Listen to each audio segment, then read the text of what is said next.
बिस्मिल्लाहिर्रहमानिर्रहीम। अस्सलाम वालेकुम। मैं हूँ शफकत अली और आज हमारे साथ मौजूद हैं नौजवान सहाफ़ी व्लॉगर मोहम्मद ज़मीर। ज़मीर, बहुत शुक्रिया आपके वक्त का।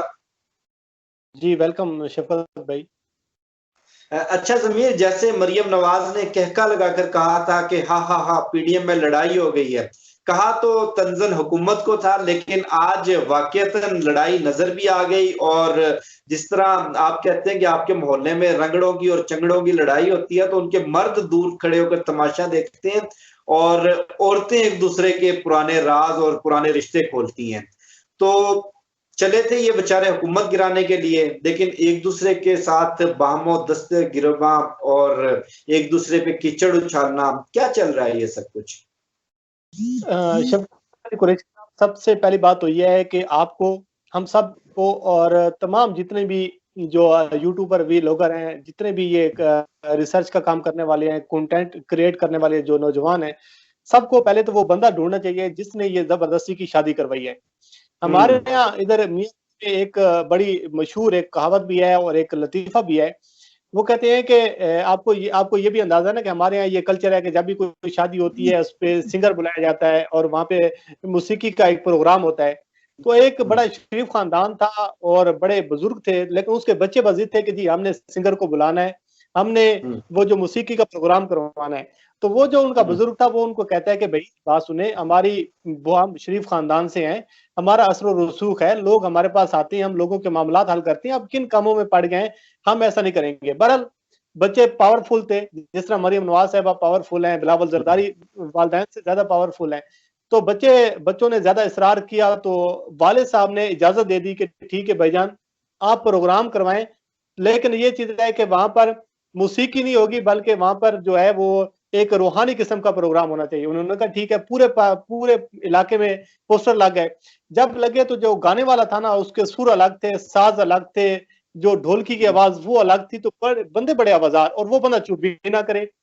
जब हुआ यह कि आखिर पे वो जो बच्चा था ना, वो पीछे बैठा हुआ था, उसने वो हाथ हाथ में लाठी लिए, उसने पूरे मजमे को चीर फाड़ के जब वो स्टेज के करीब पहुंचा ना, तो वो गाने वाला चुप कर गया। जब वो चुप हम्म। कर गया तो उस बुजुर्ग ने कहा कि बेटा तुम गाते रहो, मैं तो उस बंदे को ढूंढ रहा हूँ जो तुम लेकर आया है।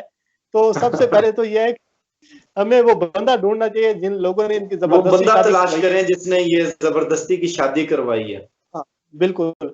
आप देखें कुरैशी साहब, 20 दिसंबर 2020 से लेकर आज दिन तक ये बात की जा रही थी कि पीडीएम की जो 11 हम्म। जमातें हैं, उनमें से जो 3 बड़ी सियासी जमातें हैं, नून लीग, पाकिस्तान पीपल्स पार्टी और मौलाना फजल, ये कभी भी एक पेज पर नहीं हो सकते। ये हो सकता है कि ये बुक्स से इमरान में आकर, चीफ ऑफ आर्मी स्टाफ के बुक्स में आकर, और इसके साथ साथ डीजीआईएसआई के बुक्स में आकर तो एक पेज पर इकट्ठे हो जाएंगे अवाम को दिखाने के लिए। और अंदरूने खाता यह था कि इन लोगों में शदीद तरीन लड़ाई इस बात पर थी, शदीद तरीन जंग इस बात पर थी कि सबसे पहले डील किसको मिलती है, किसके मामला हल होते हैं, किसके मामला तय होते हैं। और इसमें कोशिश करते रहे। और आपको पता है कि आसिफ अली जरदारी जो है, वो सियासत के बादशाह समझे जाती हैं, सियासत के बड़े खिलाड़ी समझे जाती हैं। और मैं कल एक ट्वीट देख रहा था जिसमें एतजाज अहसन साहब ने ये कहा है, उसने कहा है कि आसिफ अली जरदारी इन सब के अबू है। ये भूल जाते हैं कि अबू को पढ़ाना सिखाना शुरू कर देते हैं। ये शुरू दिन से था शफकत अली कुरैशी साहब। लेकिन अच्छा हुआ कि 5-6 माह के अंदर ये सारी सूरत हाल खुलकर सामने आ गई है। लेकिन अब आगे आप देखिएगा, एक चीजें आप अपने व्यूअर्स के लिए, और हम भी सारी चीजों पे काम करेंगे कि जिस तरह आपके मोहल्ले में लड़ाई होती है ना, तो वहां पर फिर वो सारा गन जो है वो सामने आता है कि आपने ये किया, आपके बच्चों ने ये किया, आपके अब आप एक जाएगा।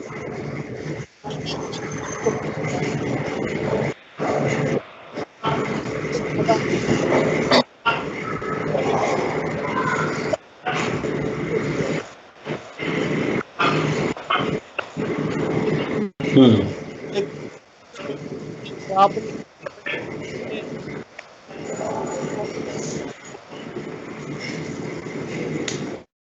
लड़ाई है, आपको दिन ब दिन ये बढ़ती हुई नजर आएगी। और एक चीज और भी कुरैशी साहब आप याद कि आप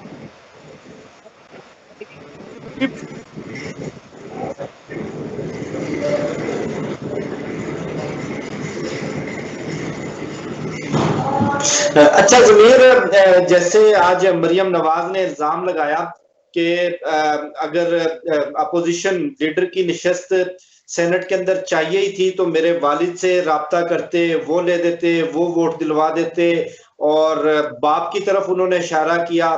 मरियम नवाज जिस तरह से ये पॉइंट आउट कर रही हैं और पीपल्स पार्टी के ऊपर इल्जामात लगा रही हैं, लगता है ऐसे है जैसे कि उनके वालिद कोई सखी सरवर दरबार के कोई बहुत बड़े मलंग हो, कि जो भी उनको चाहिए, इक्तदार चाहिए हो या चाहे कुछ भी अपोजिशन लीडर की निशस्त चाहिए हो, मेरे वालिद से राब्ता करें, जबकि वो तो खुद अदालती भगोड़ा है, मुजरिम है, इश्तिहारी है, लंदन के अंदर मफरूर होकर बैठा है। खैर, अभी जो पीडीएम की और अपोजिशन की सियासत चल रही है, आपको क्या लगता है कि मौलाना फजलुर रहमान इस सारे सिनारियो के अंदर कहां खड़े नजर आते हैं?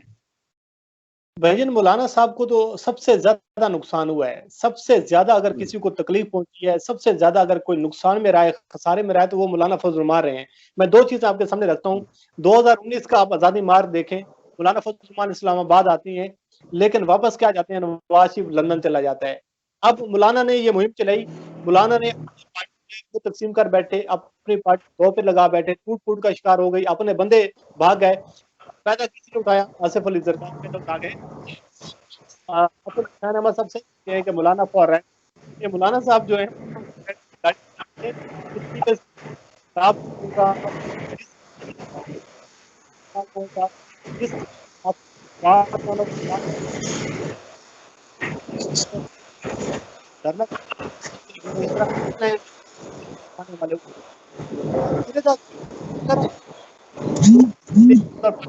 पार्टी आपस में कर रही है।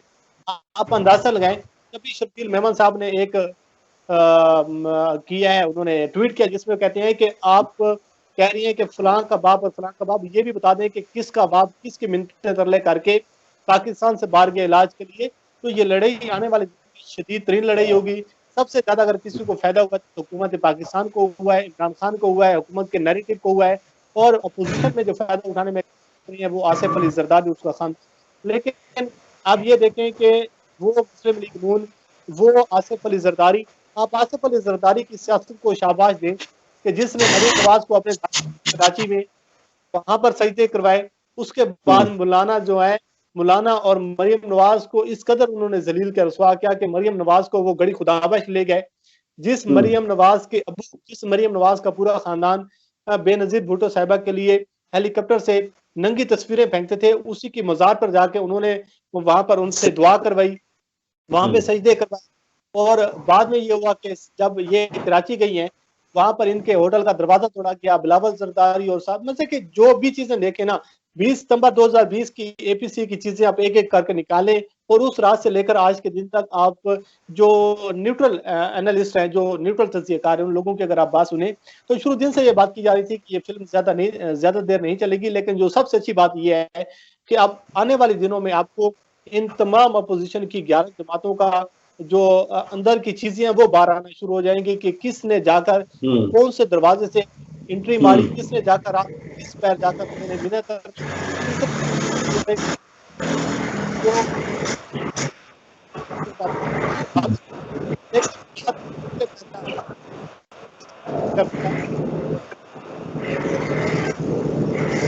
बहुत शुक्रिया ज़मीर आपके कीमती वक्त का। मुझे, शफकत अली को और मोहम्मद ज़मीर को दीजिए इजाजत। इंशाल्लाह फिर नेक्स्ट वीडियो में मुलाकात होगी। पाकिस्तान जिंदाबाद। पाकिस्तान जिंदाबाद।